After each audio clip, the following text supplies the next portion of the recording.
अब होगी देश की हर छोटी बड़ी बात वेब टीवी इंडिया के साथ। राष्ट्र की बात आपके साथ। कैसे होगी 2022 तक किसानों की आय दोगुनी? कब खत्म होगा किसानों का शोषण और कब खत्म होगा भ्रष्टाचार का ये घिनौना खेल?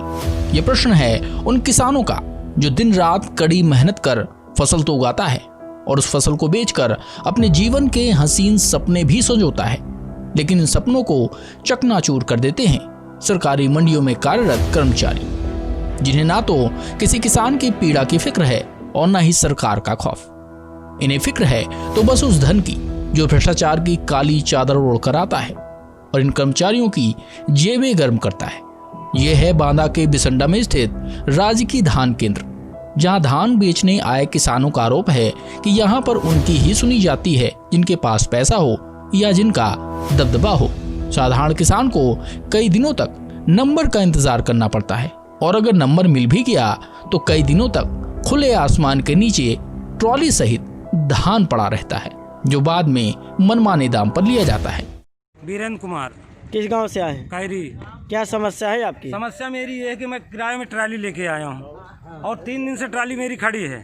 1 महीना से मैं चक्कर काट रहा हूँ यहाँ के, धान मेरा ले लो ले लो ले लो।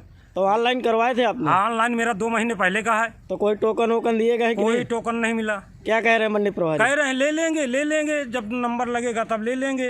बस वही नंबर वाला खेल है। तो नंबर भी नहीं देते, ना टोकन देते हैं। नंबर लग जाएगा, जिसका पैसा पाते हैं उसका लेते हैं, जिसका पैसा नहीं पाते वो खड़ी है महीने से। अच्छा, पैसा भी लेते हैं यहाँ पे? और क्या, पैसा नहीं लेते क्या? फ्री का होता है, जिसका पैसा लेते हैं उसी का होता है, और जिसकी धाक है उसका लेते हैं, बकाया नहीं लेते हैं। धाक वाले का लेते हैं। ट्राली मेरी तौल फटे थे, तौले थी ट्राली। और जब आए हैं अंगन के तो खड़े हैं, एक महीना से ट्राली खड़ी है। एक महीने से राउंड कार्ड साहब मुआल ले लिया, साहब मुआल कोई लेने के लिए तैयार नहीं है। आपको बता दें कि जिले में धान की खरीद के लिए 49 क्रय केंद्र खोले गए हैं। शासन द्वारा धान खरीद का लक्ष्य 75,000 मीट्रिक टन रखा गया है। 15 अक्टूबर से खरीद शुरू है और अब तक मात्र 51,000 मीट्रिक टन धान की खरीद हुई है, यानी कि विभाग लक्ष्य के सापेक्ष 70% का भी आंकड़ा नहीं छू पाए हैं। इसके बाद भी किसानों का धान खरीदने में आनाकानी की जा रही है। आपका किस गांव के रहने वाले? आप भी मंडी आए हुए हैं, क्या समस्या है आपकी? समस्या यही धान बेचने के लिए है। तो क्या यहाँ पे बता रहे हैं, खरीद की हो रही कि नहीं हो रही? जो खरीद तो हो रही है, अभी कोई है ही नहीं यहाँ। जो कितने दिन से आप यहाँ पे हैं? 3-4 दिन से। तो आपको कोई टोकन वोकन दिया गया है कि नहीं? हमको नहीं मिला कुछ। क्या कह रहे हैं अभी मंडी प्रभारी? मंडी प्रभारी है ही नहीं। कोई है ही नहीं यहाँ पे। हाँ। यहाँ किस पद पर तैनात है आप? किस पद में हैं आप? मुकद्दम में। अच्छा, तो आप जो खरीद केंद्र कर रहे हैं तो किसानों को परेशान किया जा रहा है, जानकारी मिली है, ऐसा क्यों? किसानों को कोई परेशानी नहीं है। किसान बताएं यहाँ आके। किसान तो बता रहे हैं ना यहाँ पे। कौन परेशान कर रहा है? कोई परेशान नहीं कर रहा। नमूना के नाम पर बता रहे हैं कि आप 20-20 किलो काट लेते हैं। नहीं, एक भी नहीं। किसान खड़े हैं, किसान से पूछा जा सकता है।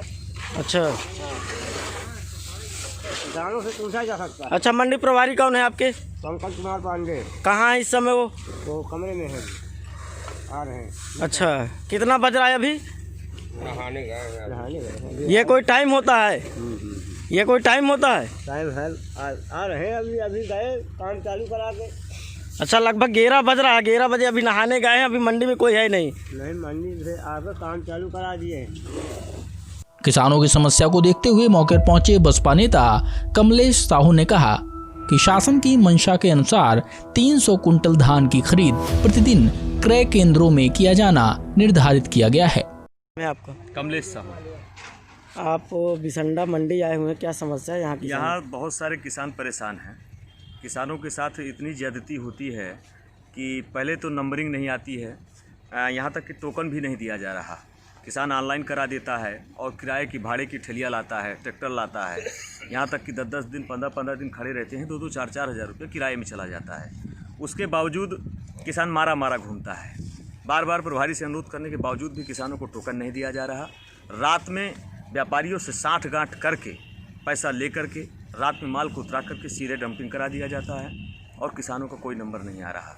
दूसरी चीज़, हमारे किसानों के साथ एक जब नमूना की बारी आती है तो 20-20 किलो 25-25 किलो नमूने के एक एक किसान के साथ निकाला जा रहा है। एक एक ट्राली से अलग अलग नमूना लिया जाता है। ये बहुत बड़ी ज़्यादती है। और यहाँ तक कि ट्रैक्टर पंखा जब उसाई कराया जाता है तो उसके लिए पंखा और ट्रैक्टर तक का भी खर्चा किसानों से ही वसूल किया जा रहा है। वहीं डिप्टी आरएमओ गोविंद उपाध्याय का कहना है कि धान खरीद केंद्र में किसानों की कोई टोकन व्यवस्था नहीं की जा सकती, क्योंकि टोकन व्यवस्था लागू करने के लिए कोई कर्मचारी नहीं है। उनका कहना है कि अगर मंडी प्रभारी टोकन लागू करेगा तो खरीद कौन करेगा। डिप्टी आरएमओ के जवाब के बाद एक बात तो साफ है कि आरएमओ के तानाशाही रवैये के चलते ही मंडी प्रभारी किसानों के साथ क्रय केंद्रों में लूटपाट कर रहे हैं। Bureau report, web TV India, Banda. अब होगी देश की हर छोटी बड़ी बात वेब टीवी इंडिया के साथ। राष्ट्र की बात आपके साथ।